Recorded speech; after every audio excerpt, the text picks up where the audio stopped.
Baião, o programa de Evásia com comentários cabriocálicos. Baião 92 sendo produzido de casa de novo, Fábio Ribeiro. Eu sei que eu tô de férias, eu sei, mas eu tava com saudade de vir aqui gravar praticamente no mesmo espaço que você, o Baião. Exato. Estamos no mesmo espaço nessa segunda-feira, que eu achei que fosse uma segunda-feira que tivesse aí uma economia dividida entre aqueles que dão recesso, outros que não. Me surpreendi. O movimento na rua é muito, muito grande. É um dia comum, viu, cara? Um dia muito, muito comum. Como deveria ser dentro de um contexto de pandemia, não deveria haver carnaval. Infelizmente, houve uma flexibilização, ficou uma zona esse processo. Mas vamos lá. Temos que gravar e vamos gravar. Trouxe uma primeira notícia aqui, cara. E aí é algo que talvez não, acho que você consegue trabalhar esse assunto com muita profundidade. O The Guardian fez uma reportagem sobre a alta incidência de mulheres que aproveitaram o lockdown, como efeito do lockdown, tiveram capacidade para se desvencilhar de algumas arquiteturas de negócios do passado, ganharam autonomia e começaram a abrir seus próprios negócios, cara.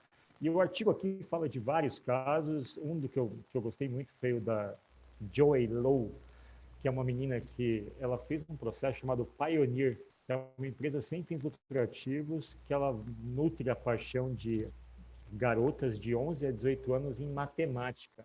E ela organizou uma série de eventos, inclusive essa parceria com a Girls in Data para poder aplicar desafios em 600 crianças em escolas do Reino Unido. Foi super bem sucedida, mas ela foi uma das que fez empreendimento.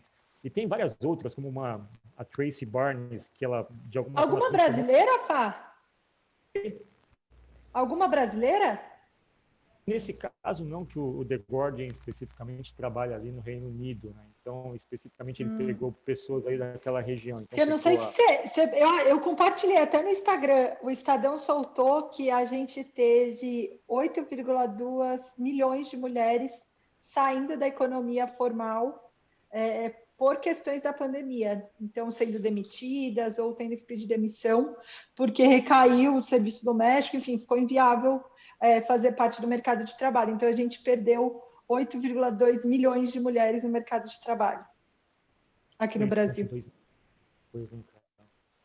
É muita expressivo demais. Aqui, especificamente, diz respeito àquelas que conseguiram, dentro desse contexto da pandemia, transformar hobbies ou ideias em negócios. Em negócios. E aí, de tecnologias e também com uma certa permissividade assim do público, né? Porque o público aceitou que poderia haver uma nova configuração de negócios e começou a, de fato, comprar essas ideias, desde uma ONG para ensinar matemática, Tracy Barnes, que ela começou a dar aula de dança, até um outro caso especificamente aqui de uma pessoa que montou, enfim, uma mercearia ou algo do tipo, mas transformando assim seu hobby em cozinhar numa coisa um pouco mais sofisticada. O que você vê, cara? Você deu esse dado de mulheres que saíram do mercado formal. Você acha que, de certa forma, a pandemia ela pode ter levado as mulheres a refletirem de que sim, é possível iniciar um negócio com auxílio de tecnologias? Dá para vencer essa barreira? O que você vê do nosso lado aqui, tropicalizando a discussão? É que eu acho que o capitalismo, né, ele não dá muitas alternativas. Uma coisa que a gente sempre fala no que diz respeito ao empreendedorismo feminino nessa sociedade capitalista, e eu não vou entrar em méritos se está certo ou se está errado, a mulher, em geral, não empreende por oportunidade, sim por necessidade. O que isso quer dizer? Ela se frustrou no emprego porque o chefe pirou quando ela foi engravidar, ela se sentiu acuada por um colega de trabalho que assediou ela. Por mais que ela veja uma oportunidade no mercado, ela vê aquilo como a única oportunidade, sabe? Cara, eu vou ter que fazer bolo mesmo, eu vou ter que criar minha própria empresa. Então, existe essa diferença do empreendedorismo feminino para o masculino, né? No que diz respeito à necessidade versus oportunidade. O homem, em geral, se demite porque a empresa ficou grande, porque ele viu uma oportunidade melhor, porque ele guardou uma grana. A mulher normalmente vem pela necessidade. E a pandemia, é inegável que abriu um flanco, né? As mulheres tiveram que voltar né, o serviço doméstico passou a não poder mais ser terceirizado, a gente teve que voltar para as nossas casas e refletir sobre o que a gente estava fazendo. Então, o que eu acho é que a pandemia escancarou essas necessidades, entendeu, Fá? E não que ela abriu mais oportunidades para as mulheres. Pelo contrário, aqui no Brasil, eu fiquei bem impactada. Saiu no meio da semana passada esse dado do Estadão, que 8,2 milhões de mulheres deixaram, né, o mercado de trabalho. Dado que a informalidade existe e a gente sabe disso, será que aqui no Brasil aumentou o número de CNPJs em nome de mulheres? Não sei. Ou será que essa mulher teve que ir para a informalidade, de fato, e não registrou a empresa dela? Enfim, eu acho que o que eu tenho a comentar sobre isso é, eu espero, eu não tenho esse dado, mas eu espero que, dada a situação da mulher aqui no Brasil, com serviço doméstico, um monte de coisa, essas 8,2 milhões de mulheres que saíram da CLT, né, que saíram do mercado de trabalho formal, tenham se revertido em empreendedoras. Eu acho ilusório aqui no Brasil, onde a gente não tem financiamento, onde a gente não tem estabilidade econômica, que a gente consiga fazer isso. Mas estou torcendo para que a gente, pelo menos uma parcela disso, tenha conseguido se converter, como aconteceu em UK, Fá. Exato. E lá também, né, que lá também eles estão experimentando um desemprego recorde, a economia deu uma encolhida em 10% e, de fato, essas pessoas saíram de um contexto e entraram em outro. O ponto é que me parece que existem mais possibilidades das mulheres tomarem as rédeas por completo do seu próprio negócio, né, cara? Então, isso, de certa forma, é o que me parece em relação a essas coisas todas. A Ângela está querendo falar comigo aqui. Ela está me importando, enfim. Mas ela está empreendendo também, então é um exemplo ao vivo de empreendimento feminino. Boa, cara. Vamos seguir aqui. A reportagem da Deutsche Welle, que é a sucursal brasileira desse veículo alemão, smartwatch pode ajudar no diagnóstico precoce de Covid-19. Variações da frequência cardíaca podem indicar contágio com o novo coronavírus dias antes do aparecimento de sintomas. Os wearables são capazes de registrar essas alterações, constatam pesquisadores americanos. Bom, a gente falou no Baião anterior sobre os esforços do Google nessa linha de wearables de health, de como isso tem ficado um pouco mais, muito mais assertivas as informações, tem um contexto ali de ajuda médica para desenvolver os aplicativos. O que eu queria que você abordasse aqui, cara, é que o fato tem várias coisas nessa reportagem, né? Você tem frequência cardíaca, que é um indicador, você conseguir pegar esse conjunto de dados num longo horizonte de tempo, detectar um padrão e associar esse padrão com a prevalência de uma doença. Seria isso o típico pensamento computacional, cara, quando você detecta ali, decompõe os dados que você tem nesses wearables, abstrai um pouco, reconhece um padrão e ali cria uma espécie de algoritmo para identificar potenciais sinais de Covid precoce? Me explica um pouco o que tem por trás desse jogo lógico, desse smartwatch e da detecção precoce. Totalmente, né, Fábio? Você conseguir criar sensores que deem o seu input em tempo real, você tem um processamento, então você processou dados de muita gente que teve Covid, que você sabe, né? Isso é o que a gente chama de aprendizado de máquina, onde você sabe quais dados, né? A gente é classificação, porque eu tenho várias pessoas que tiveram Covid. O que eu faço? Meço esse batimento dela antes e tagueio esses dados. E aí eu consigo ficar ensaiando possibilidades e ensinando a máquina a identificar quem deveria receber o label de Covid ou não, entendeu, Fá? Então, no fundo, é estruturar dados baseado em sensores de tempo real, criar uma estrutura onde eu consiga criar tags e identificar padrões e sequências que merecem a tag Covid, certo? Criar ali uma taxa de erro justificável para eu, né, dar a notificação, certo? E eu consigo dar essa resposta no final, esse output do pensamento, né, que o pensamento computacional propõe. Eu preciso ter o input, o processamento para dar uma resposta. Então, isso é o coração, né, de software. Software funciona assim, né? O que eu acho, faço só uma vírgula aqui, que para mim é a parte mais louca. Antes, e eu já contei essa história aqui no Baiano também, eu tive um episódio de... Se eu dormir com o meu Apple Watch, eu vou acordar com 30 notificações de batimento abaixo de 40 batimentos por minuto. O que eu fui investigar é normal, tá, não sei o quê, mas para mim é muito louco, Fá, você pensar que é um hardware caro, certo? Porra, hoje para você comprar um Apple Watch você precisa de uns 5 pau.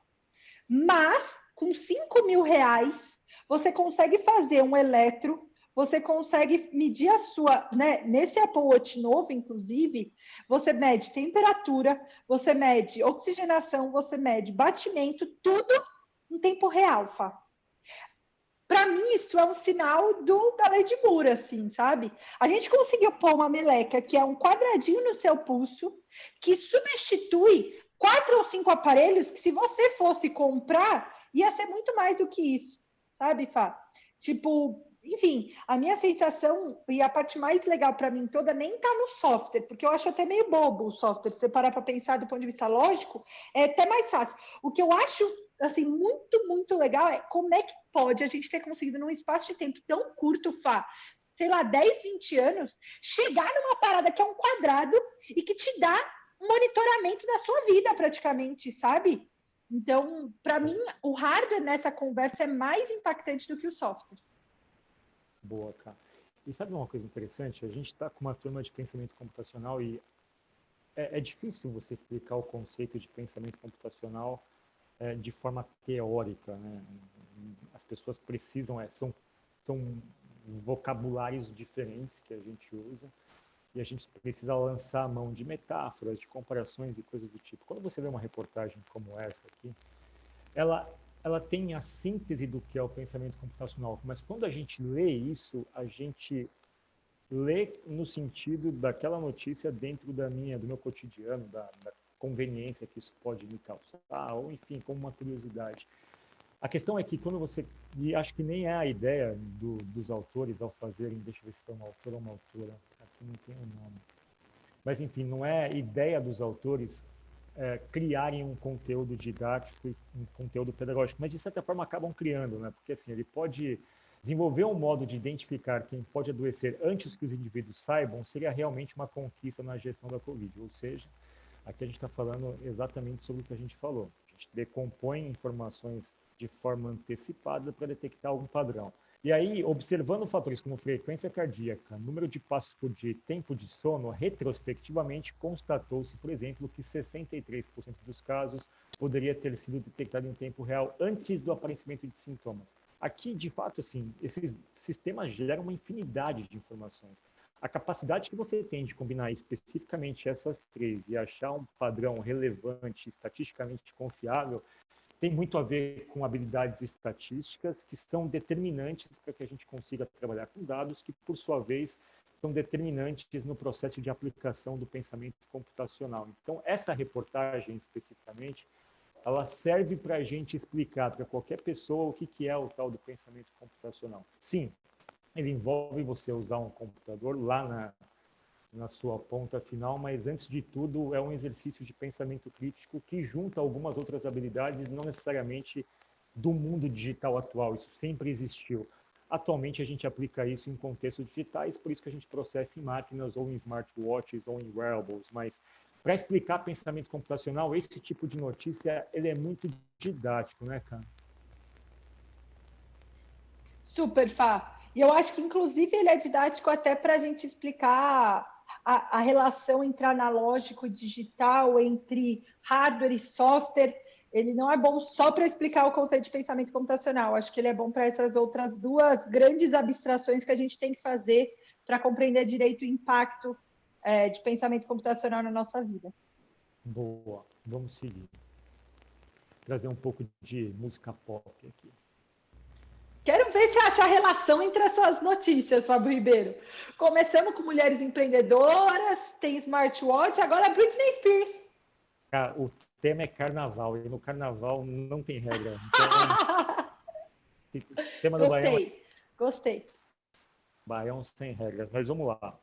A gente falou aqui sobre as mulheres na pandemia, né? Sobre essa esse surgimento de novos negócios que, como efeito colateral, benéfico, enfim, tem um dado ruim que é o desemprego, mas tem uma afirmação do empreendedorismo feminino de acordo com as possibilidades tecnológicas. A gente acabou de falar sobre os wearables e aqui, cara, a gente sai da tecnologia e vai para um outro lado. Tem um documentário que o New York Times produziu agora, acho que tem 2 semanas, com aquela empresa de streaming chamada Hulu, chama Framing Britney Spears.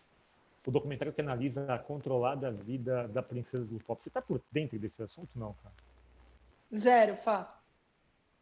A Britney Spears, ela talvez seja, dentro do contexto da internet, uma das personalidades pop mais famosas, assim, se a gente juntar todo o horizonte de exposição que ela teve. E ela começou muito cedo, começou como criança, adolescente, ali na época da Disney, teve um relacionamento com Justin Timberlake, na época que os dois eram os principais expoentes da cultura pop, enfim. E aí, como fruto da fama, ela se envolveu em uma série de polêmicas e, enfim, álcool, violências que os relacionamentos dela foram escrutinados pela imprensa e o Justin Timberlake acabou saindo como sendo o bom moço e ela como uma pessoa que havia traído, enfim. Isso colocou ela num vórtice de problemas muito grande e, em dado momento, o pai dela pediu a tutela sobre as decisões que a Britney Spears tomava, ou seja, ele ganhou a Britney Spears ao poder tomar nenhuma decisão sobre a sua vida, carreira ou finanças, porque isso, de certa forma, estava terceirizado para o teu pai. E hoje existe um movimento gigantesco na rede chamado Free Britney Spears, que é para, enfim, chamar atenção para o assunto, para que ela ganhe de novo autonomia para lidar com as suas próprias decisões. Cara, isso já tem pelo menos uns 10, 12 anos que acontece e tem se tornado mais famosa. E ela já está com quase 40 anos, não, Fá? Quantos anos a Britney Spears tem? O lance todo é que... Eu chutaria uns 40 anos. O que se diz aqui é que estão a tratando de um jeito extremamente agressivo nesse princípio, como se ela fosse uma translocada, não tivesse capacidade de próprio juízo. E aí, especificamente, o documentário lança uma visão sobre todo esse mundo que envolve a gente. Assim, a gente está assistindo o Big Brother agora, todo mundo está assistindo. Spears é o personagem que acho que ela mais encampa tudo que envolve a evolução do digital, a exposição que vem com isso, os julgamentos cruéis e o que deriva disso para a pessoa que fica no centro desse processo como um todo, cara. É bem tocante o documentário, eu assisti e ele faz a gente pensar sobre que mundo é esse que a gente vive em relação a essas dinâmicas que são criadas de controle, de julgamentos, e essa está inclusive dentro e de mídias sociais, né, Fá? Como a gente acabou entrando no íntimo da vida das pessoas, né? A gente permitiu que a internet viabilizasse isso. Então, a pessoa ela é escrutinada, né? Você acompanha o íntimo, íntimo, íntimo. Acabou a privacidade. Então, eu acho que, para mim, tem um pouco até do controle das redes sociais. Não só o controle da família, mas também um controle no que diz respeito à mídia e redes sociais, sabe? Mas você acha que a gente tem uma habilidade fora do comum para essas questões? Por exemplo, a gente discute muito a falta de certas habilidades no meio corporativo, no processo de inovação, de ideação, enfim, tudo que envolva a criatividade. Ao mesmo tempo, a gente é muito sofisticado para se envolver com esse tipo de enredo. Quando você vê tudo o que está acontecendo no Big Brother, o nível de sofisticação das investigar, debater, criar teorias, criar ilações, criar vínculos e fazer suas hipérboles sobre quais são as estratégias, para mim é assustadoramente complexo em termos de inteligência social. Só que isso parece que é meio que despertado por essa curiosidade que a gente tem pela fama alheia, ou enfim, por tudo isso que desperta essa cultura da mega exposição. O meu ponto aqui é o seguinte: é difícil explicar pensamento computacional quando a gente tenta trazer isso para um ambiente produtivo, um ambiente de inovação de negócios. Ao mesmo tempo, as pessoas praticam isso de forma muito involuntária ou inconsciente nesse tipo de coisa, né? Fai, sabe o que eu acho? As pessoas se comunicam mal, ponto. Tipo, a gente não ensina as pessoas na escola a lidar com frustração, a lidar com, sei lá, um debate mais acalorado, com uma contra-argumentação, com uma estruturação de argumento. A gente não ensina isso. E para mim, o que as redes sociais fizeram foi escancarar essa necessidade, certo? De você aprender a se posicionar, de você entender que você não vai agradar todo mundo sempre, que você vai ter que argumentar, senão fica vazio. Você não pode ficar, eu acho, eu acho, eu acho. A minha sensação é que a gente falha num negócio muito visceral que é comunicação. Então, apesar da gente ter uma inteligência social, e você falou do BBB e tal, eu acho que falta uma capacidade real de criar comunicações efetivas. A gente não é efetivo nas comunicações. Você vê no próprio Big Brother, assim, exemplos de pessoas que, mano, fala e não fala nada. E quando fala um troço que não tem nada a ver com o que estava falando, não respondeu a minha pergunta, sabe? Eu acho que a gente tem muita dificuldade de comunicação. E numa era de redes sociais, isso é ruim. Isso Mas, escancara. Eu tenho refletido muito sobre isso, né? Que a gente fala sobre gap de habilidades. E, ao mesmo tempo, as habilidades se manifestam em lugares diferentes, assim, como essa habilidade de você escrutinar a vida alheia, investigar e criar essa teia de envolvimento colaborativo, tudo isso que a gente gostaria que tivesse nos negócios. Então, quando a gente vê o caso das mulheres empreendendo no lockdown, quando a gente vê o caso dos wearables sendo usados por uma questão da pandemia, ou as pessoas sendo levadas a fazer esse tipo de raciocínio, e aqui especificamente, tudo que envolve a vida da Britney Spears, eu acho que o ponto é menos sobre a habilidade, mas assim, vai ser cada vez mais difícil, e eu falo isso trabalhando dentro de uma empresa onde a gente tem esse desafio.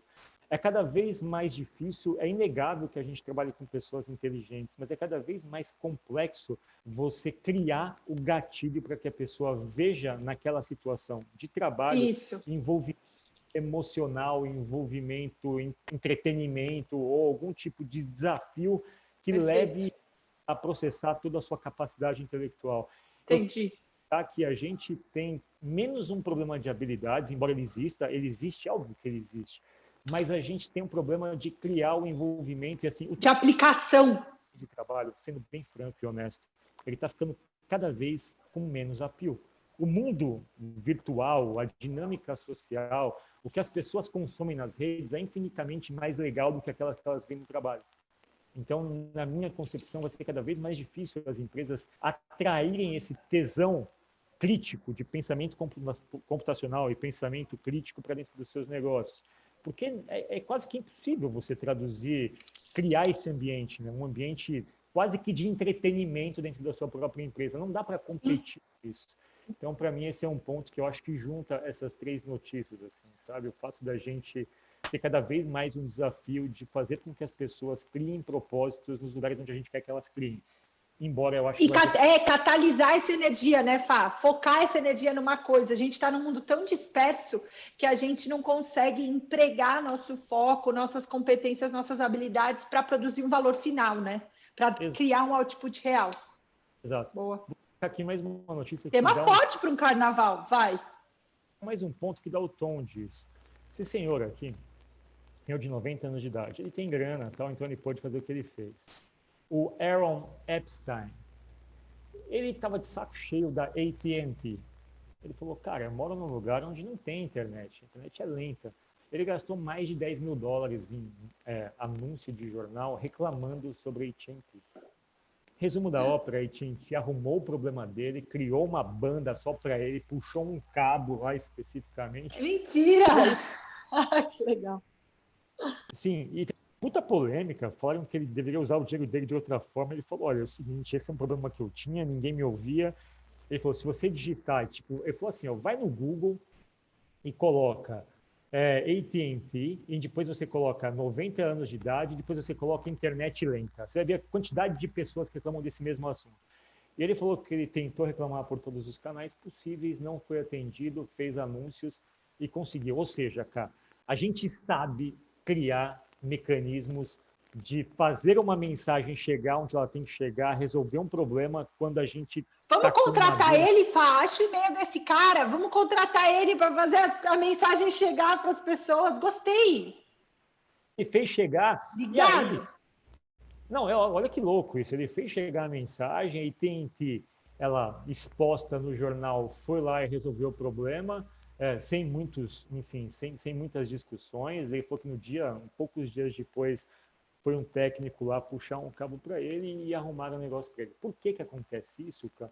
Porque o nosso senhor Aaron Epstein sacou como é que funciona a dinâmica das redes. Falou, olha, para esse pessoal, o que mais importa é a perspectiva que os outros têm sobre a imagem deles. Então, se eu colocar um anúncio chamando atenção para algo que atinge a imagem deles, eles vão resolver o meu problema. Foi o que ele fez, cara. E aí, AT&T resolveu o problema de todos os idosos de 90 anos dos Estados Unidos? Não. Resolveu aquele que o do Epstein. Uma exposição de marca para ela. Então, de novo, a gente tem aqui alguém que Gostei. soube decor como é que funciona a rede, abstraiu que coisa que ele poderia fazer ali, reconheceu um certo padrão de intimidação digital e aplicou o seu próprio algoritmo, que foi o teu anúncio. Então, o senhor Aaron Epstein aplicou o pensamento computacional na resolução de um problema especificamente. E aí eu vou trazer um outro exemplo para você poder fazer um como de análise, que é a Mariana Spinelli. Bom, eu tenho bastante pessoas no meu Twitter do mundo dos esportes. A Mariana Spinelli é uma jornalista da ESPN, ela tem ganhado campo, notoriedade, a partir de hoje, inclusive, passa a apresentar o Sport Center, que é inédito, assim, uma garota tão jovem, num programa tão pesado e tão relevante na cultura esportiva. E aí, como eu particular dela, ela falou, ô, gente, alguém me ajuda? Da Adidas Brasil, e toda vez falam que vão depositar e está nisso há meses. Não sei mais o que posso fazer. Nossa Senhora, ela colocou um lamento aqui, mas ela tagueou a Adidas. Olha o que tem 3 anúncios para baixo.